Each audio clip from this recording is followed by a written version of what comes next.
Hey guys, I got a good one for you today. What we're going to do is I am going to show you how to take an open jig head like this. This happens to be a mushroom style jig head, and we're going to make this weedless just by using a piece of heavy monofilament leader. So I'm going to show you how we're going to do that. First off, we're going to take our heavy monofilament leader. This happens to be 60 pound. I've used 40, but it seems 50 and 60 pound is that sweet spot on where you want to be. And what we're going to do is we're going to take the monofilament leader and we're going to put it in place to get an idea how long we need. So what I want to do is I want to make sure that this leader right here is going to be able to stick pretty much all the way through the body of that lure. And then I'm going to place my thumb right about where I want it to be above that hook. So that's going to help keep those weeds deflected away. So now that we've got our length, I'm going to go ahead and cut this now. And what I like doing is I actually like cutting this at a 45-degree angle. And the reason why I do that is it creates a point that way and it helps the line penetrate into that lure. So now that we got our little piece of monofilament leader, all we're going to do is we are going to take and put that right through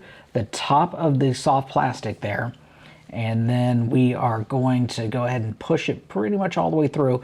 And what we want to do is make sure that that leader is going to stay in front of that hook and that the top of it will extend over the top of that hook, so any of the weeds that are going to go over it are going to be deflected by that little piece of leader material. And this works on just about any type of jig head. It can do, this happens to be a mushroom jig head, but it also works on the round eye jig head, or it can work on a shad style jig head, the football style jig head. It really doesn't matter, but as long as you've got enough plastic that you can stick that leader down into and put it in place, it's going to work great for you.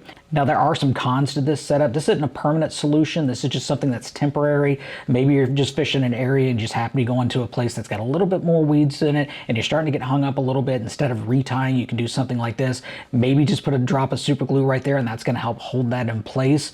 But it's not going to work as well as a dedicated weedless setup like the Haas Helix hook or even the Haas weedless football jig head. But this does help you in a pinch. Now, again, I happen to be using 60-pound monofilament leader.